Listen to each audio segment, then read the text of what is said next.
day 3 of getting natured out in Cyprus. Nice sturdy millipede having a wander up the wall there. Everyone loves myriapods. You can always tell whether someone's a millipede person or a centipede person. Me, I'm more of a millipede man. Not into the hectic, scuttling hustle. Millipedes know it's all about the journey, not the destination. I mean, the other lot, the centipedophiles, they can get very passionate though. Apparently they made a film about it. I haven't seen it, but I imagine it's a thought-provoking philosophical piece in the vein of Kafka's Metamorphosis. I mean, it didn't seem to set the box office on fire, but if you ask me, I think a film about a human millipede would have had more legs. I often find myself daydreaming about what we've lost as a species, the birthright we've taken from ourselves, the natural wonders our forebears knew and we can never know, the long dream time before the catastrophe of farming, a time of giants when elephants and mammoths roamed almost every corner of the earth, and beasts as strange as anything from the age of dinosaurs still stalked the land. Every continent at one point had tortoises the size of cars. Don't see them anymore, do you? Humankind at this time had no more to concern it than hunting, play, telling stories around the fire. But they didn't have YouTube shorts about singing toilets, so, you know, swings and roundabouts. Not everyone gets this way of thinking.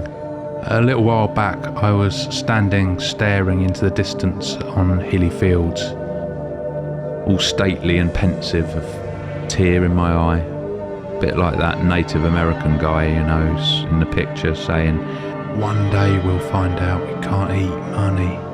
And this ruddy-faced, beer-bellied guy, who's probably like a scaffer or something, comes past and says, "Cheer up, mate, might never happen."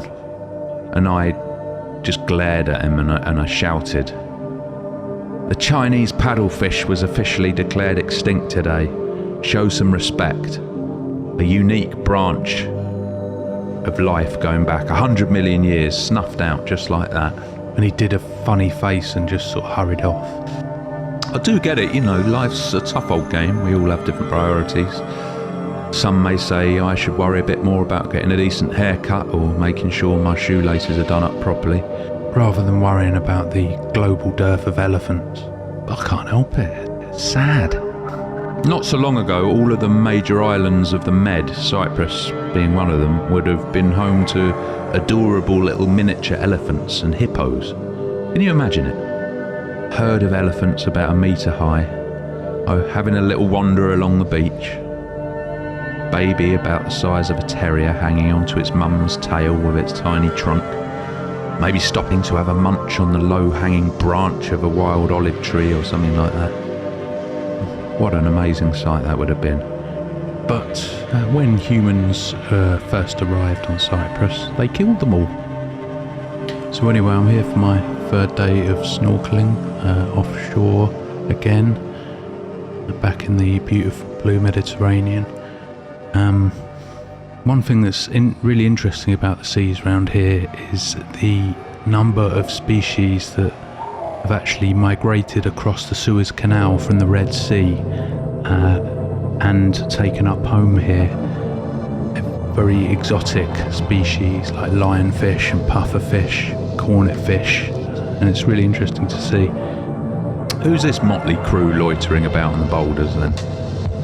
Not cormorants, you don't get many of them here. These are the cormorant's slender and refined cousin, the European shag, or just shag if you live in Europe, which I do. I do love a shag, not just the thick carpet or the rolling tobacco, but also these guys.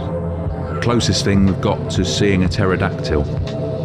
Looking at them spreading their wings out to dry on the rocks, you almost expect a mosasaur to come breaching out of the surf. They have to dry off like that because whereas most seabirds have waterproof feathers, these guys are so dedicated to being the best fish hunters they can. They've done away with such luxuries. When I was a kid, I helped clean an oil-fouled guillemot in a bathtub.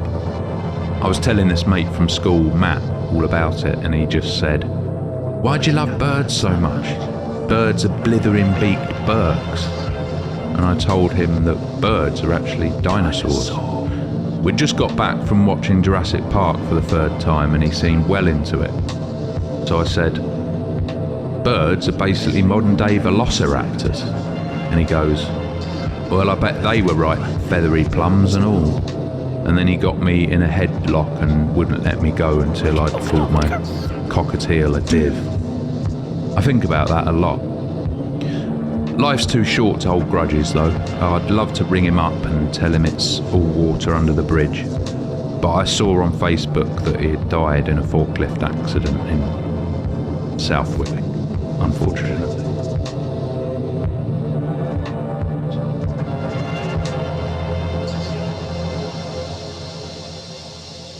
I've mentioned the ornate wrasse before. The younger fish are all females. Not quite as full peacock mode as the big daddies, but still rocking an understated level of gorgeousness. You can see them hanging about in their little spots over most of the rocks, and they actually act as unlicensed doctor fish, performing dermatological services for the other residents of the reef. They've actually got better primary healthcare than we have. Rather than staggering to hover your finger over the phone, counting the seconds down to 8 AM, only to be told to sling your hook, a local bream or grouper can just turn up at a boulder and have one of these lovely little ladies peck off any ectoparasites or unsightly growths. Nice work if you can get it. It's a tough life at the water's edge. Survival of the fit, only the strong survive, as Mobb Deep used to say, and I think Prodigy and Havoc probably had this Nails little specimen in mind, with its ability to cling on in the harshest of surf, scraping away at nutritious biofilms with its roughneck radula. Now this great big unit of a mollusc is a spotted sea hare. It's one of those Red Sea invaders that I was telling you about earlier. Look at him. On the internet platform X, I always see online Zoomers going, "It's like a Pokemon," when they see a picture of some deep sea lunatic like a big weird bulbous octopus or something. And I always say, well, actually, the inventors of Pokemon, I believe Satoshi Tajiri, for example, and the owners of Nintendo are the ones infringing on the intellectual property of the abyssal plane rather than the other way round, which might be a bit why I'm struggling to get as many followers as all those videos about people cooking with fireworks. Now, legend has it that these great big floppy goons will spray out a load of purple stuff all at you if you poke them, but I'm definitely not going to do that. That's not really on. Oh, who's this? This is a rusty blenny. Come on, I'll just get a good look at you. Doesn't want me to, fair enough. Blennies are notoriously private individuals, and rightly so. Blennies are specialists of the places where the sea meets the sky. It's all blennies and gobies in these kind of necks of the woods. Some of them can even come onto land. People are like, imagine being there when the first fish took those fated steps onto the hellscape of land. And you don't need to imagine, because it's happening now with blennies. Amazing little fellas. If you peer into the nooks and crannies, you can find all manner of skulkers and schemers. The night breed, waiting for the sun to fall to come out and play. The underwater world's equivalent of all-night ravers. You can tell them by their massive pupils, like their human counterparts. Look, like these coppery little boglins. Another Red Sea trespasser. Sweepers. Love these. Almost look like something dredged up from the abyssal plain. Chilling out to some aquatic ambient soundscapes, coming down from a long sesh going large amongst the phosphorescent plankton. Right, off we go. Off to see a little preview set by Danny Rockling, I reckon. See ya. Have a good one, yeah. The These glistening characters are also waiting for moonrise, more Lesepsian migrants. That means from the Red Sea. Hardy-head silversides, hanging about in gangs to keep safe until they can fan out and hunt zooplankton under the cover of darkness.